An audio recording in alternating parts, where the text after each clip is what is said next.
ये सिर्फ एक basic reading, this is a linguistic skill, comprehension skill that is needed. अब इसके लिए आपको कौन सी नॉलेज की जरूरत है? Knowledge is not needed, the proper reading exam hall awareness is needed. Now this is something non academic, आपके personal life में आप कैसे इवॉल्व हो सकते हो एज एन इंडिविजुअल, उसके बारे में बात करूंगी। क्या कोई गेस करना चाहेगा कि ये कौन से जीएस पेपर का क्वेश्चन है? I think if you are honest and आप अपने सिलेबस एंड नॉलेज बेस से अगर गेस करना चाहोगे तो आप सिंपली बोलोगे कि ये GS3 का क्वेश्चन है। But let me tell you कि ये GS3 नहीं, GS1 का क्वेश्चन था। आप एस्पायर कर रहे हैं एक सिविल सर्वेंट बनने के लिए, एंड सिविल सर्वेंट को अपने लाइफ में मल्टीपल डिसीजंस लेने होते हैं। For example, COVID like pandemic came, once in a century type situation came. वहां पे बहुत सारे एडमिनिस्ट्रेटर को डिसीजंस लेने पड़े थे in a pressure situation. So becoming a civil servant in a resource constrained country needs a skill of resource optimisation. तो आपकी प्रिपरेशन में भी इस स्किल को टेस्ट किया जाएगा। अगर आप एक यूपीएससी एस्पिरेंट हैं तो आपने यूपीएससी सिविल सर्विसेज 2026 के प्रीलिम्स का पेपर डेफिनेटली देखा होगा। And if you are someone targeting 2027 और बियॉन्ड, तो आपके मन में बहुत क्वेश्चंस होंगे। क्या मुझे अपनी रिसोर्सेस एंड स्ट्रैटेजी को कंप्लीटली चेंज करने की जरूरत है? My simple and direct answer is no. However, you need to adjust the lens through which you are looking at this examination. Since exam is evolving, तो हमें भी as an aspirant कुछ skill सीखने की जरूरत है। And today I am going to discuss the 5 most crucial skills that are needed to reorient your preparation, which will help you manage the uncertainty and pressure in the examination hall. So I am going to start directly from skill 1. सबसे पहली skill जो needed है that is a comprehension skill. I know आप सोच रहे होंगे I can read English, I am fine, but I am not talking about just reading. English reading is just the first part of comprehension skill. Comprehension में आती है 3 major steps. First is reading, then understanding what you have read, and after processing and understanding, interpret whatever you have read. I will give you a quick example. अगर आप read करते हैं कि RBI ने अपनी रेपो रेट को increase कर दिया है, सो ये रीड करते ही आपके माइंड में एक प्रोसेसिंग होनी चाहिए, अंडरस्टैंडिंग होनी चाहिए। Now for the commercial banks the lending will be expensive and loans अब जो हैं वो महंगे हो जाएंगे। इंटरप्रिटेशन कुड बी कि इन्फ्लेशन बढ़ रहा है एंड आरबीआई स्टेबिलिटी को प्रायोरिटाइज कर रही है, and this should be rapid. आपको पढ़ते ही ये अंडरस्टैंड करना है because you will not have a lot of time to read, understand and interpret. So basically comprehension skill में एक इनपुट होता है which is reading, then you process it, which means you're understanding, then you interpret, analyze it, and there is an output which is generally a result. This is what comprehension skill is. तो मैंने आपको ये explain कर दिया what is comprehension. Let us see why we need this skill. ये मैंने 2025 के prelims 2026 के क्वेश्चन पेपर से ये 2 क्वेश्चन पिक किए हुए हैं। ये इसी साल के प्रीलिम्स का क्वेश्चन है। ये देखिए यहाँ पे 3 स्टेटमेंट है एंड देन यहाँ पे 3 options and then you have to choose the correct one. This needs a good speed of reading and उसके बाद आपको पढ़ते ही इंटरप्रेट एंड कॉम्प्रीहेंड करने आना चाहिए। So I will read this question for you quickly. Consider the following statement with reference to India's response to climate change. India's long-term low emission development strategy is a crucial tool for achieving net zero emission by 2070. Okay. India's 4th biennial updated report submitted in December 2024 recorded around 8% decrease in greenhouse gas emission in 2020 over 2019. Okay. Climate resilient development necessarily depends on quick and short term achievement of emission reduction targets. ये पढ़ते ही आपने notice हो जाना चाहिए कि यहाँ पे long term लिखा है, यहाँ पे शॉर्ट टर्म लिखा है, यहाँ पे some data is given. So I am demonstrating that while reading you're understanding, you're comprehending the statements, right? Because ये तीनों statement, now we'll read this option, which of the following relationships among the above statement is are correct. So is it the test of your knowledge? No. ये तो पूछ ही नहीं रहे कि ये तीनों स्टेटमेंट सही हैं कि गलत हैं। ये तीनों दिए हुए स्टेटमेंट सही है, आपको पता करना है कि what is the relationship between these 3 statements, right? तो इसके लिए आपको चाहिए comprehension skill, you are able to comprehend whatever is written. For example statement 1 is empirically supported by statement 2। अब एम्पेरिकली का क्या मतलब है कि कुछ डेटा होगा, कुछ फैक्ट होगा, सो एम्पेरिकल सपोर्ट है। So now when you see the statement 2 there is some mention of 8% decrease in GHG, ये पढ़ते ही आपको समझ आ गया था that there is some data given and यहाँ पे हमें नेट जीरो अचीव करना है, so it is supporting. Yes, statement 3 contradicts the approach in statement 1, this is right. यहाँ पे लॉन्ग टर्म है, यहाँ पे शॉर्ट टर्म है, very clear simple. Statement 1 and 3 together establish the premise for long term sustainability. अब आप देखिए ये दोनों option in itself are contradictory. यहाँ पे बोला है 3 एंड 1 आर कॉन्ट्राडिक्ट्स एंड यहाँ पे 1 एंड 3 टुगेदर। तो समझ आ रही है ये बात, ये सिर्फ एक basic reading, this is a linguistic skill, comprehension skill that is needed. अब इसके लिए आपको कौन सी नॉलेज की जरूरत है?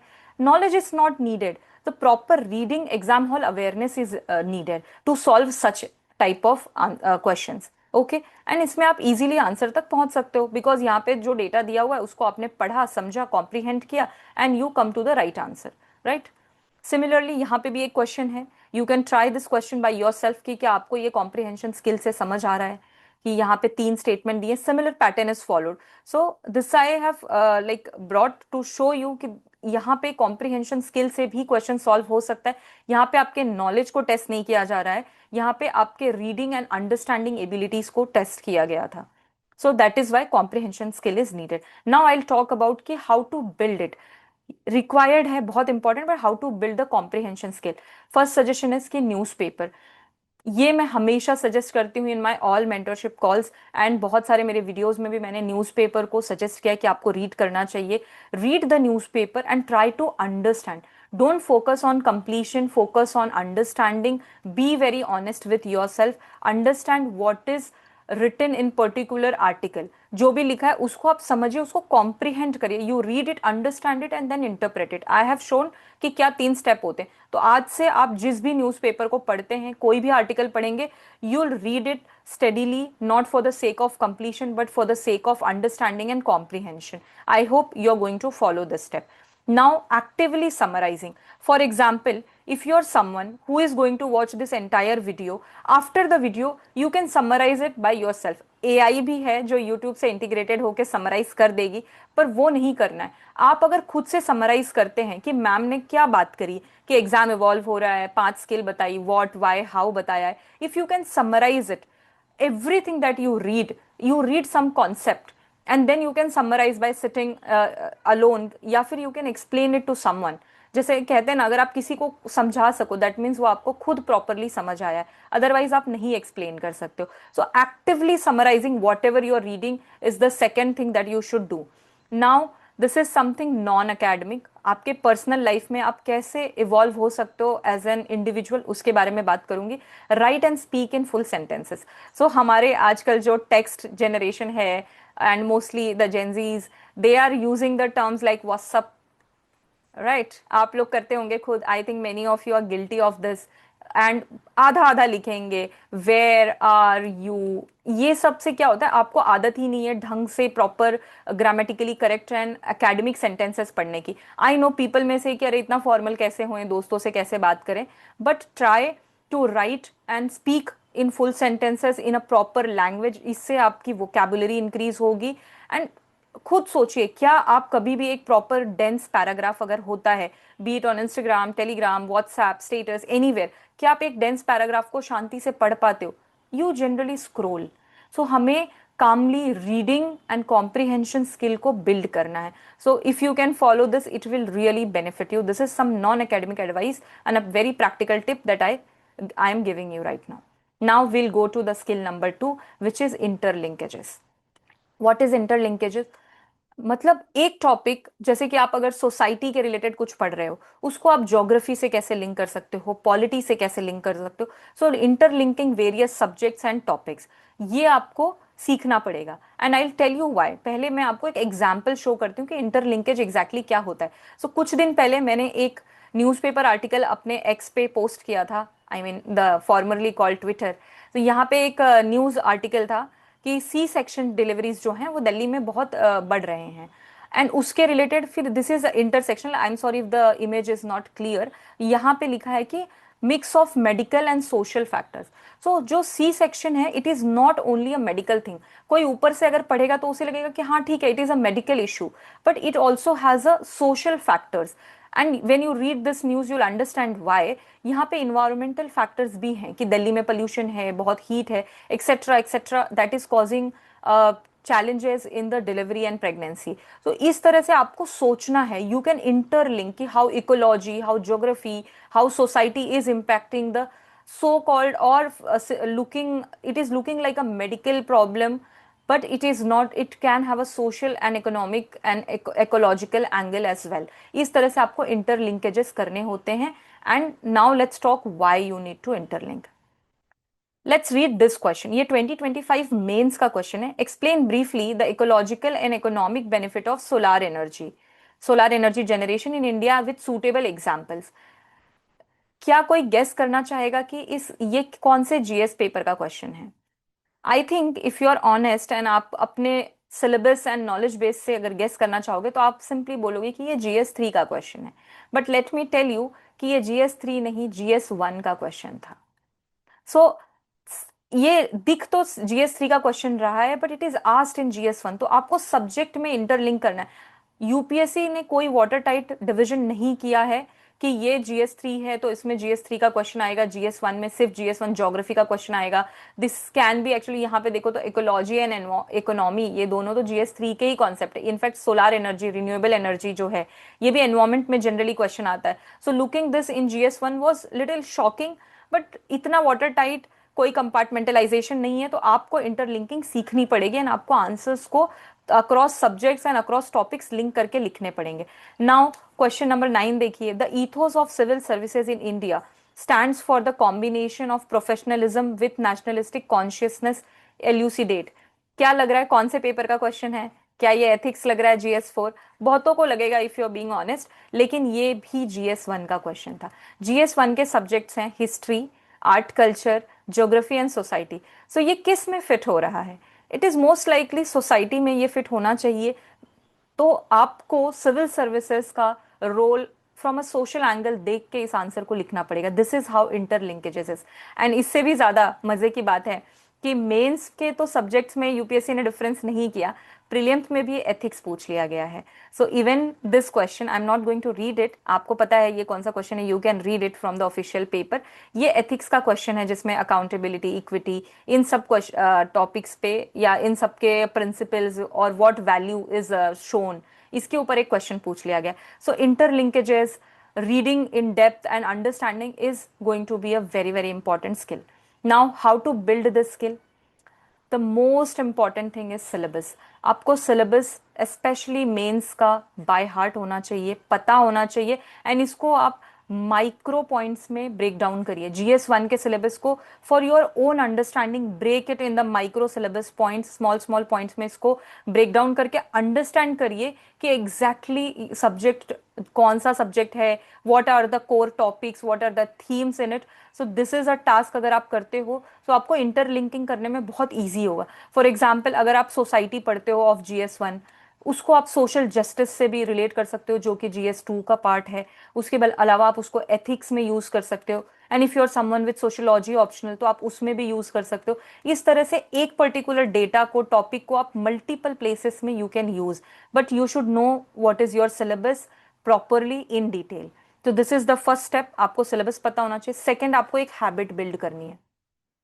you have to ask yourself which other GS paper could this also belong to. For example, if you are reading something, some topic on urbanization, or you're reading something on slums, you read it and you think कि ये कहाँ इस topic को मैं put कर सकता हूँ।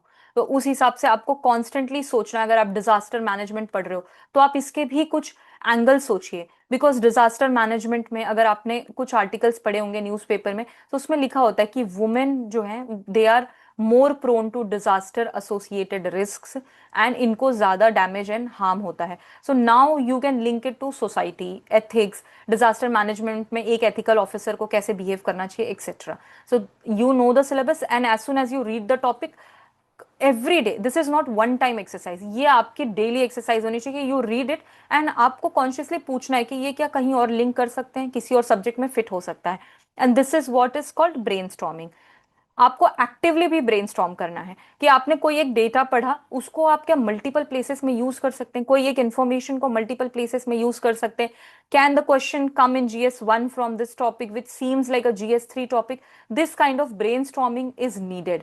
Okay, जैसे मैं अभी आपको एक एग्जाम्पल दिखाऊंगी। मैंने ट्विटर पे कुछ अप्रैल में एक पोस्ट किया था that I genuinely enjoy reading the faith section of the Hindu, because इसमें GS4 के एथिक्स पे क्वेश्चन आता है कि बुद्ध, महावीर, नानक, इनकी लाइफ से आप क्या सीखते हो। तो यहाँ पे जैसे I think it was a Easter Sunday, तो तब वहाँ पे लिखा गया था कि जीसस के जो लाइफ है उनसे हम क्या सीख सकते हैं, and there was mention of love, forgiveness, etcetera. So this is how I keep reading the newspaper. मैं हर जगह से रीड करके ब्रेनस्टॉर्म करती रहती हूँ, कहाँ यूज हो सकता है, कहाँ क्वेश्चन पूछते हैं, PYQs कैसे आते हैं। This is how you can build such skill. Okay, now let's move to the third skill, decision making. It is in general life में भी डिसीजन मेकिंग बहुत इंपॉर्टेंट स्किल है। अगर आप ये वीडियो देख रहे हो तो आपने भी डिसीजन बनाया होगा कि ठीक है, मुझे एग्जाम देनी है, I need to evolve and I need to learn the skill. ये भी आपका एक डिसीजन था, right? So decision making specially in UPSC is needed at multiple stages. जैसे कि डिसीजन लेना, कितने क्वेश्चंस अटेम्प्ट करने हैं, number of questions to attempt specially in prelims, कितने आपको पहले 15 मार्कर क्वेश्चन लिखने चालू करने हैं कि 10 मार्कर क्वेश्चन लिखने चालू करने हैं इन मेंस, आपको कौन सी बुक लिस्ट फॉलो करनी है, कौन से रिसोर्सेस फॉलो करने हैं, क्या इस बबल को फिल करूं नहीं करूं, शुड आई अटेम्प्ट 90+ और 70+, depending on the difficulty of the paper. In fact, should I continue the preparation or leave the preparation is also a skill of decision making. तो decision making बहुत important skill है and it is needed. और आप एक civil servant के servant बनने वाले, आप एस्पायर कर रहे हैं एक सिविल सर्वेंट बनने के लिए, एंड सिविल सर्वेंट को अपने लाइफ में मल्टीपल डिसीजंस लेने होते हैं। For example, COVID like pandemic came, once in a century type situation came. वहां पे बहुत सारे एडमिनिस्ट्रेटर को डिसीजंस लेने पड़े थे in a pressure situation. So be able to take decision in a pressure situation is one of the crucial skills that you require. Now let's look at why. अब आप बहुत प्रेशर सिचुएशन में हैं and 2026 का paper was a random paper. उसमें आपको decision लेना है whether to attempt this question और स्किप इट। ये आपका डिसीजन है। ये क्वेश्चन भी बहुत रैंडम है, पर एग्जाम हॉल में बैठ के ये फिगर आउट कर लेना कि ये क्वेश्चन बहुत ही रैंडम है, कोई लॉजिक समझ नहीं आ रहा है, इसको स्किप कर देना चाहिए। I should not spend time reading और ट्राइंग टू इंटरप्रेट दिस, इसको स्किप करना एक डिसीजन मेकिंग होना चाहिए ताकि आप स्टक नहीं हो, ऐसे क्वेश्चंस में टाइम वेस्ट नहीं करो and you are able to find. And this helps a lot in CSAT, जिसने इस साल बहुत इंपॉर्टेंट रोल प्ले किया है to eliminate so many deserving candidates. तो CSAT में डिसीजन मेकिंग बहुत इंपॉर्टेंट स्किल है। So here now I will show this thing. ये तो डायरेक्ट डिसीजन मेकिंग का एप्लीकेशन ही है कि ये CSAT का एक क्वेश्चन है जहां पे आया था कि क्वेश्चनर में आप क्या क्या पूछोगे। All four are competing options, आपको इन कंपीटिंग ऑप्शन में से मोस्ट अप्रोप्रिएट ऑप्शन को चूज करना है। You have to take a decision कि इसमें से कौन से क्वेश्चंस होने चाहिए in a questionnaire. So this is actually a decision making that you are doing in the examination hall. It is the question is asking you to make a decision and choose the most appropriate questions, right? तो इस हिसाब से आपको decision making करना है। Also ये मैं कोई क्वेश्चन नहीं दिखा रही हूँ, यहाँ पे मैं दिखा रही हूँ नंबर ऑफ पेजेस। ये थे 51 पेजेस इन 2026 के प्रीलिम्स पेपर में। आपको डिसीजन मेकिंग करनी पड़ेगी कि इतना लंबा पेपर है, इतना लेंदी पेपर है, and most objective way to look कि पेपर लेंदी है कि नहीं इज नंबर ऑफ पेजेस। अगर बहुत ज्यादा पेजेस हैं, डेंस पैराग्राफ्स हैं, लंबे लंबे क्वेश्चन है, that means it is a lengthy paper. जैसे ही आपने पहले 2 मिनट में पेपर फ्लिप किया, आपको पता चल गया कि ये 51 पेजेस का पेपर है, बहुत बड़ा है, 25-26 पेजेस हैं अगर इसमें, तो आई थिंक 23 या 24 पेजेस थे इंग्लिश के साइड के। तो आपको क्या करना पड़ेगा, क्या आप इसमें 3 राउंड कर सकते हो? इतनी बड़े पेपर को 3 राउंड में पढ़ा नहीं जा सकता है। तो आपको डिसीजन बनाना पड़ेगा कि शायद 1 या 2 राउंड से ऊपर नहीं हो पाएगा। Also I have to read fast and quickly take decisions whether to skip it और मार्क इट, राइट? तो ये डिसीजन पेपर के नंबर ऑफ पेजेस देखते ही आपको लेना पड़ेगा कि how many rounds I am going to do. Okay, so I hope you understand why you need the decision making skill. Now let's talk how you can build it. For UPSC examination decision making build करने के लिए सबसे important है mock practice करो। आपको पता चल जाएगा कि आप सही से आपके डिसीजंस ले पा रहे हो कि नहीं। For example you are like attempting 100 questions, पर आपको इसमें बहुत नेगेटिव हो जाता है, so you may not, this may not work for you, तो आप इसको फिर चेंज करिए, रीस्ट्रेटेजाइज करिए। So practising mocks is going to help you. And उसके बाद फॉर एग्जाम्पल मेंस है, तो मेंस में सबका लिखने का स्टाइल अलग होता है, यूनिक होता है। So maybe you are someone who can write 15 points for 10 marker, 2 pages में आप 15 पॉइंट लिख सकते हो, और you are someone who can write 7 extremely wonderful and detailed point जिसमें आप डायग्राम्स वगैरह ऐड कर सकते हो और बहुत क्वालिटी आंसर लिखते हो। So it depends which style is yours and what is suiting you. तो ये आप मॉक्स में प्रैक्टिस करके देख सकते हो। Then after doing this you need to analyse and review honestly. मैंने ये वर्ड ऐड किया है, ऑनेस्टली। ऑनेस्टली मतलब ऐसा नहीं है कि अरे हाँ ध्यान नहीं था यार, मेरा तो सही होना चाहिए था, बस बबल गलत फिल कर दिया, ये नहीं। क्या आपने उसको रिकॉल करने में मिस्टेक करी? क्या आपने उसको इंटरप्रेट करने में मिस्टेक करी? क्या सिली मिस्टेक था? क्या आपको स्किप करना चाहिए था? Was it just because of ego कि मेरे को अटेम्प्ट करना ही है, इट वॉज माई ऑप्शनल इसीलिए किया? B very honest, review it, analyse it. फिर आपके डिसीजन मेकिंग स्किल्स बेटर होगी कि हाँ ऐसे क्वेश्चन आएंगे तो मुझे स्किप करना है, ऐसे क्वेश्चन आएंगे तो अटेम्प्ट करना है। And you can make a personal rule, जैसे कि आप कुछ पर्सनल रूल्स बना सकते हैं कि if I am, for example prelims में, if I am able to, if I am able to eliminate two options, then I am going to take a shot। अगर ये आपका अप्रोच है, एलिमिनेट टू ऑप्शंस, तो 50-50 मेरे को करना ही करना है। ये आपने डिसीजन पहले ही बना लिया, this is your personal rule. And if I am not able to eliminate a single option, I am not going to take a wild guess. ये आप अपने लिए रूल बना चुके हो। कोई ऐसा भी हो सकता है कि I am going to attempt 100 on 100 question no matter what. I know there are few toppers, few friends जो ये काम करते हैं और उनके मार्क्स अच्छे आते हैं, और बहुत सारे ऐसे भी लोग हैं जो जिनके लिए ये ब्लंडर है। देर आर ऑल्सो पीपल जो बोलते हैं कि हम 70 ही अटेम्प्ट करेंगे, हमारा वही अप्रोच सही है। आप अपने अप्रोच को अपने लिए बिल्ड करिए। एंड अभी मैं ये वीडियो बना रही हूँ ताकि आपको ये 8 9 10 मंथ्स मिले जहाँ पे आप अपनी ये स्किल को, अपने इस माइंडसेट को बना सकते हैं, right? So you can set a personal rule for your self कि मैं कब ये शॉट लेने वाला हूँ कि नहीं लेने वाला हूँ। Okay, so these are few things that can help you build the decision making skills. Now we'll talk about the skill number 4, resource optimization. Let me tell you, India is a resource constrained country, and आप India के country के लिए एक civil servant बनने को Aspire कर रहे हैं। So becoming a civil servant in a resource constrained country needs a skill of resource optimisation. तो आपकी प्रिपरेशन में भी इस स्किल को टेस्ट किया जाएगा, राइट? इसीलिए आपको रिसोर्स ऑप्टिमाइज करना है through by managing your time, your energy and your resources. Resources here I mean book list और the things that you are going to read. Okay, अब आप ये सोचिए कि आप ऐसी कंट्री में हैं जहां पे बहुत कम रिसोर्सेज है, बट आप क्या करते हो? आप मैनेज करते हो। इंडिया में जनरली आप किसी तरह से मैनेज करके चीजों को इम्प्लीमेंट एंड एग्जीक्यूट करते हो। सिंस अगर आप ये कहेंगे कि हमारे पास इनफ रिसोर्सेज नहीं है, तो हमें एस्पायर ही नहीं करना चाहिए, या हमें ये पर्टिकुलर टास्क नहीं करना चाहिए, मैनेज नहीं करना चाहिए। So that's a wrong approach. What ever limited resources you have, use them with the best abilities, make it most efficient and effective. तो आपको कोशिश करनी चाहिए ऑप्टिमाइजेशन की, make things effective and efficient. इसीलिए अगर आप कोई भी बुक रीड कर रहे हैं, उसमें कॉन्सेप्ट को समझिए, उसको डीपली अंडरस्टैंड करिए, इफेक्टिवली रीड करिए बुक को। अब उससे आने वाले क्वेश्चंस अगर थोड़े अलग भी हैं, तो आप नई बुक को चेस मत करिए, नॉलेज को अप्लाई करिए, मैनेज करिए कि based on whatever information you have, how can you solve the question, how can you tackle that question. This is what resource optimisation is. Similarly अपने time को भी optimise करना है। अब कोई बोल दे कि अब 1500 पन्नों की मेरी स्लाइड्स थे या मेरे पीपीटी थे, अब पेपर बहुत टफ आ गया तो मैं अब 2000 पेजेस पढ़ाना चालू कर देंगे। That's not a right approach. क्या अगर क्वेश्चन 2000 पेजेस के बाद +1 किसी और पेज से आ गया, तो क्या अब अगले साल आप 2500 पेजेस पढ़ाओगे? कितना पढ़ेगा एक इंसान? ह्यूमन ब्रेन की कैपेसिटी होती है, टाइम होता है, एनर्जी होता है। अननेसेसरी चीजें नहीं रीड करनी है। Whatever you're reading, read it with your 100% attention most effectively and have the conceptual clarity. उसके बाद लर्न करो skill of applying your knowledge. Okay, so now let's see why. Here there is a question, it is about the constitution of India. इसमें बोला है there is no article in the constitution of India that officially says it is constitution of India and it's talk about independence act and 1935 act. Here I want to tell you कि generally हमें bare act पढ़ना चाहिए। मैंने इसके पहले अपने बहुत सारे वीडियोस में प्रीलिम्स एनालिसिस में बहुत जगह बोला था कि बेयर एक्ट पढ़ना चाहिए, it is a wonderful thing, you should read it.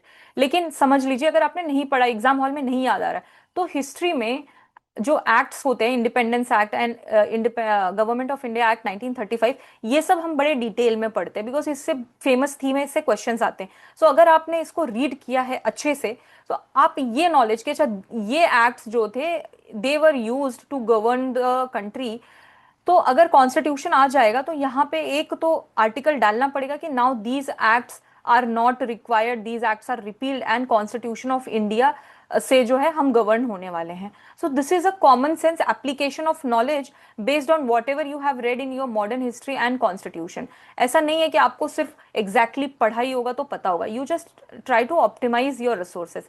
Same यहाँ पे है, सुभाष चंद्र बोस का एक क्वेश्चन है कि failed to win the confidence in Mahatma Gandhi. ठीक है, ये तो बहुत कॉमनली पढ़ते हो। Congress left was disunited and failed to support, communist did not support. अब देखो ये M N Roy and socialist leader Jayaprakash Narayan preferred Congress unity over supporting Bose.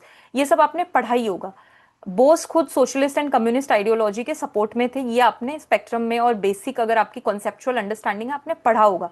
अब यहाँ पे आपको डिसीजन मेकिंग करनी पड़ेगी, आपको अपने जितनी भी नॉलेज है उसको अप्लाई करना है। ये तो हमें पता है कि गांधी जी एंड बोस के बीच में कॉन्फ्लिक्ट्स थे, नहीं वर्क हुआ, तो this statement must be right. Congress left was disunited and failed to support, ये कितना अच्छे से बोल रहे हैं कि फेल्ड टू सपोर्ट, ऐसा नहीं कि सपोर्ट नहीं किया। पर अगर आप स्टेटमेंट टू, अब फोर भी रफली सही है, आपने पढ़ा होगा ये, एंड द सेंटेंस पढ़ के ही समझ में आ रहा है कि it is correct. Like Jayaprakash preferred Congress unity over supporting Bose. So generally Congress unity को ही प्रेफर किया जाएगा over supporting a single person. ये तो इंडिपेंडेंस के टाइम पे या अपने नेशनल स्ट्रगल में this will be the approach, ये आपने पढ़ा होगा, कॉन्सेप्चुअली समझा होगा, तो ये आपको पता है। नाउ 2 और 3 में आप देखो, left was disunited and fail to support Bose, और यहाँ पे लिख रहा है डिड नॉट सपोर्ट। यहाँ पे लिख रहा है शायद कोशिश की होगी but they failed to support, यहाँ पे सीधा बोल दिया कम्युनिस्ट ने सपोर्ट किया ही नहीं। तो आप सोचो ना, ये बस अपने थोड़े बहुत रिसोर्सेस को और अपने इंटरप्रिटेशन स्किल को अगर आप यूज करोगे तो आपको समझ जाएगा कि नहीं, दिस स्टेटमेंट सीम्स रॉन्ग। 2 और 3 में से 3 is most likely going to be wrong, right. इस तरह से आप अपने आंसर तक पहुंच सकते हो। मेंस का भी एक क्वेश्चन देख लेते हैं। The sculptures filled the Chandela art form with resilient vigour and breath of life. Chandela art form के बारे में क्वेश्चन आया है। अब अगर समझ लीजिए आपने चंदेला आर्ट फॉर्म को बहुत ध्यान से डिटेल में नहीं पढ़ा है, लेकिन आपने चंदेलास के बारे में कुछ तो डेफिनेटली पढ़ा होगा, which is Khajuraho temple, right, क्योंकि वो यूनेस्को भी है। यूनेस्को साइट आप पढ़ते हो, प्रीलिम्स में भी पढ़ते हो, तो खजुराहो आपने डेफिनेटली पढ़ा होगा, इनके फाउंडर्स पढ़े होंगे, इनके कुछ टेम्पल्स पढ़े होंगे, एनसीईआरटी में लिखा हुआ है एंड यूनेस्को साइट्स में लिखा हुआ है। You can use all this information to handle this question. आज चंदेला आया है, कल होयसला आ गया, पल्लवा आ गया, कैसे हैंडल करोगे? You should utilise your resources optimally. जो भी नॉलेज है, इंफॉर्मेशन है, कुछ टेम्पलेट बना लिया है, उनके फाउंडर्स पता है, उनका टाइमलाइन पता है, रीजन पता है, वो सारी इंफॉर्मेशन को आप लिख सकते हो, और उनके टेम्पल्स में किस तरह के स्कल्पचर्स थे, उसके बारे में आप इस आंसर में मैनेज करने के लिए लिख सकते हो। Suppose there is a question जिसके बारे में कुछ भी आइडिया नहीं है, so you have to brainstorm and understand कि आप कैसे इसको मैनेज करोगे। Now let's see how you can build the skill. सबसे इंपॉर्टेंट है कि आप अपने खुद के टाइम को ऑडिट करिए कि आप कहाँ पे कितना टाइम स्पेंड कर रहे हैं, बिकॉज रिसोर्स ऑप्टिमाइजेशन में आपका time management is also important. So you look at your week, your day, your week and your month. जब मैंने स्केड्यूल का वीडियो बनाया था उसमें मैंने बोला है कि आप अपने डेली टारगेट्स को ट्रैक करिए, डेली आवर्स को टारगेट करिए, ट्रैक करिए, and based on that, for example weekly I suggest कि 45 आवर्स अगर आप ट्रैक कर सकते हो, अपना टारगेट करते हो, it's a good amount of time that you are spending. इस तरह से आप अपने टाइम को ऑडिट करना सीखिए कि you are giving a sufficient amount of time in your preparation and effectively उस टाइम को आप यूज कर रहे हैं। Then before adding a new source, think whether it is a necessity और इट इज अ फोमो। क्योंकि ऐसा हो सकता है कि आपने लक्ष्मीकांत रीड करी, अब आपको लग रहा है कि मुझे इससे सॉल्व नहीं हुआ, मुझे अब एक नई बुक लेनी है, मुझे कोई और नोट्स पढ़ने। Is it needed? क्या आपने लक्ष्मीकांत को एकदम अच्छे से पढ़ लिया, उससे आया हुआ हर क्वेश्चन को आपने सॉल्व कर लेते, या आपने अपने लिमिटेड रिसोर्सेज की नॉलेज को अप्लाई करने की कोशिश की है? वो किया है, या सिर्फ फोमो है कि दूसरे पढ़ रहे हैं मैं भी पढ़ लेता हूँ, क्या पता उससे क्वेश्चन आ गया, ये आ गया। प्लीज ट्रस्ट योर रिसोर्सेज, जितना नेसेसरी है उतना पढ़ो, लिमिटेड पढ़ो, अपने माइंडसेट और स्किल, दूसरे स्किल्स को बिल्ड करो जहां पे आपका पर्सपेक्टिव, माइंडसेट, ब्रेनस्टॉर्मिंग वो इंक्रीज करो, then just expanding your resources.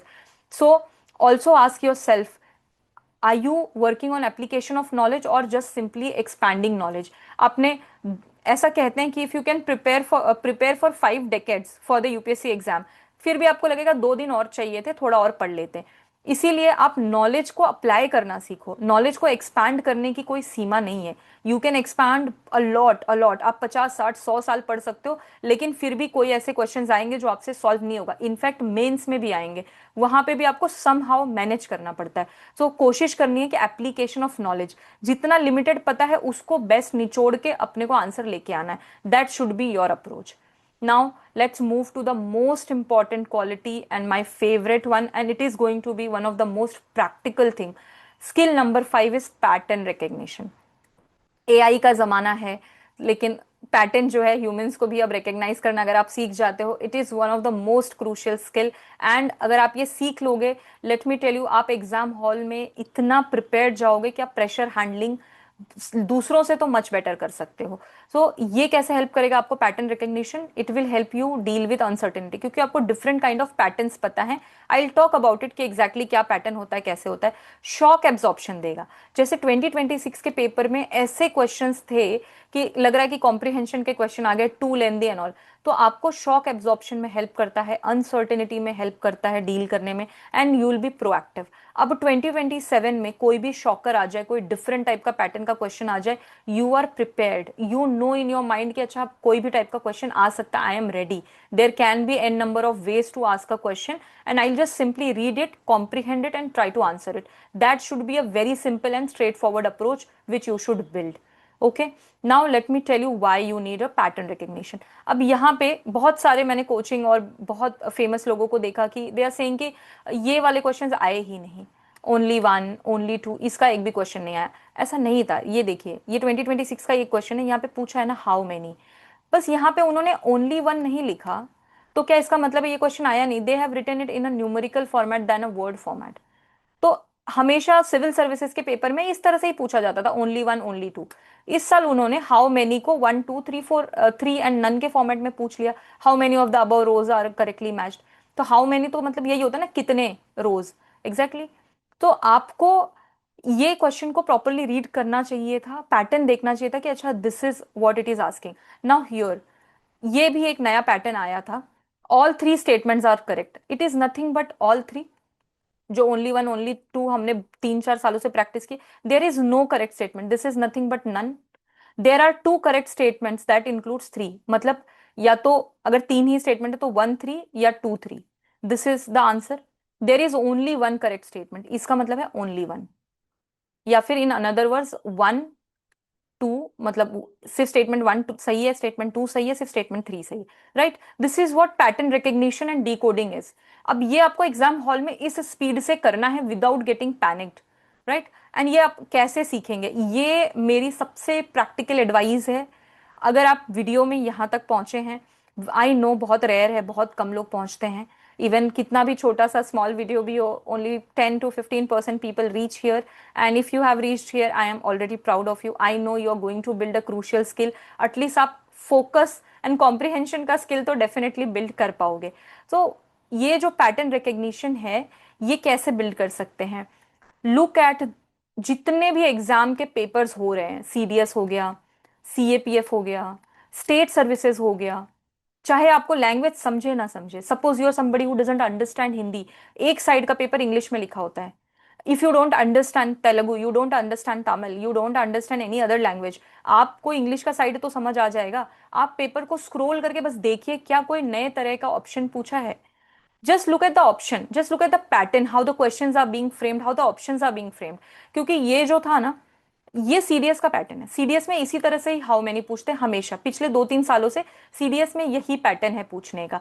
And now see here, ये मैंने स्टेट पीसीएस से कुछ क्वेश्चंस पिक किए। यहाँ पे देखो, statement 1 is correct, 2 is incorrect, statement 2 is correct, 1 is incorrect. UPSC में ऐसा नहीं आया, ऐसा आ गया तो क्या बड़ी बात है, सिंपल बस सेंटेंस फॉर्मेट में लिख दिया तो बड़ी प्रॉब्लम हो रही है कि ये क्या है। जनरली ये क्या मतलब है इसका, ओनली वन, इसका मतलब है two is incorrect, right. Statement one is correct, sorry two is correct, इसका मतलब है ओनली टू या two only. Both are correct, तो बोथ वन एंड टू, और इसका मतलब है नीदर वन नॉर टू। ये वाला पैटर्न आपने जरूर देखा होगा, पर इस फॉर्मेट में आपने नहीं देखा। ये किसी स्टेट सर्विस में पूछा है। सी यहाँ पे भी कोई चार स्टेटमेंट दिए हैं, चारों स्टेटमेंट में से ट्रू है कि फॉल्स है, इसको आपको बनाना है in a tabular format and then you have to choose. It is going to be a little time consuming, but have you ever seen such kind of questions? अगर ये अब यूपीएससी 2027 में आ जाए तो आप प्रिपेयर्ड रहोगे ना। This is what pattern recognition is, right. Now look at this, option A is correct, B is incorrect, similar to something like this. Here also, this is a CDS question which I was talking about. ये, how many of the statements are correct? This is a CDS question. And now let me tell you something. ये चीज पे मैं हमेशा से believe करती हूँ that pattern recognition and options को एब्जॉर्ब करने का, शॉक एब्जॉर्ब करने का कैपेसिटी होना चाहिए। So this was these are the questions from our SIP programme जो हमने प्रीलियम्स के पहले रन किया था। यहाँ पे भी आप देखिए फॉर्मेट में हमने चेंजेस किए थे, one and two are correct, one and two are incorrect, one is correct, two is in, one is correct, two is incorrect, one incorrect, two correct. Generally हमने सेंटेंस फॉर्मेट में लिखने की कोशिश की थी। लुक एट दिस, एक question में हमने इमेज पूछ लिया था, like this particular structure is shown which like what is this representing and you have to choose an answer। अगर कल को यूपीएससी ने इमेज डाल के कोई क्वेश्चन पूछ ली तो आप कितना शॉक में जाओगे। उस शॉक को पहले ही एब्जॉर्ब कर लो ना बाय सॉल्विंग सच क्वेश्चंस। मेरी तो एडवाइस है कि अगर कोई भी कोचिंग वाले अगर ऐसे रैंडम क्वेश्चंस बनाते हैं, कोई डिफरेंट पैटर्न का बनाते हैं, don't get angry, embrace it, like it कि अच्छा ठीक है, wow very interesting pattern. Be very inquisitive about it कि let me just have a look कि किस तरह के ऑप्शंस फ्रेम होते हैं, किस तरह के क्वेश्चंस आ रहे हैं। So you should be inquisitive, you should look for such things and even we also try कि हम ऐसे टाइप के क्वेश्चंस बनाएं, डिफरेंट टाइप के ऑप्शंस फ्रेम करें, and we will try more on this. इस साल जब हम प्रीलिम्स के क्वेश्चंस बनाएंगे, मेंस के क्वेश्चंस बनाएंगे, we will try to modify few things, we will try to give you, help you absorb the shock beforehand. So I hope you have understood how to build the pattern recognition. If you have reached here, you can write in the comment that I will learn pattern recognition. I know बहुत बहुत कम लोग यहाँ पे आए होंगे, but अगर आप यहाँ पे हो, आप मुझे सुन रहे हो, तो please right in the comment that you will learn pattern recognition. I know ये बहुत हार्ड वर्क का काम है, लेकिन अगर आप ये करते हो, believe me, you will be able to handle the shock and pressure that you are going to feel in 2027 examination hall. Now if you're someone who is looking for a course, then you can look at our course of UPSC Essential 2027। आप courses.upscprep पे जाके इस course में enrol कर सकते हो। We have sat internally and हमने decide किया है कि हम अपने कोर्स में ये जो स्किल्स हैं, जो क्रूशियल स्किल्स हैं, माइंडसेट बिल्डिंग है, इस पे एम्फेसाइज करेंगे। The course will have a comprehensive lectures, along with that we will teach mindset and correct skills जो आपको एग्जाम क्लियर करने के लिए लगेगी। हम आपको एम्पावर करना चाहते हैं, सेल्फ सफिशिएंट बनाना चाहते हैं। So we had so many internal meetings जहां पे हमने डिस्कस किया है कि सिर्फ पढ़ाना नहीं है, कॉन्सेप्चुअल डेप्थ में जाएंगे, एक्सपांड करेंगे, सब रेंज को रीच करेंगे। अलॉन्ग विद दैट हम वो क्रूशियल स्किल्स को भी सिखाएंगे कि ये कॉन्सेप्ट है, इसको आप कैसे इंटरलिंक करोगे और कैसे इस नॉलेज को अप्लाई करके you will get to the correct answer.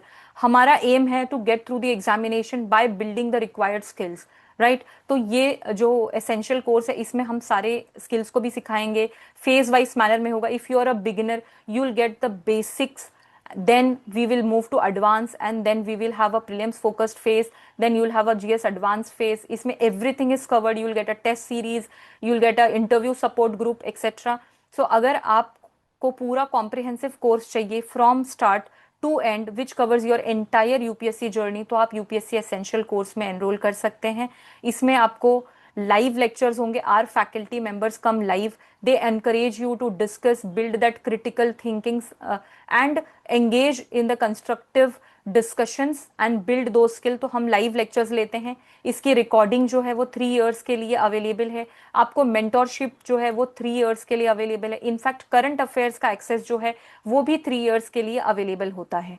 So you can check the course at upscprep.com and इस पे अभी कोई 10% का डिस्काउंट चल रहा है। Make sure you apply the coupon code and get the discount.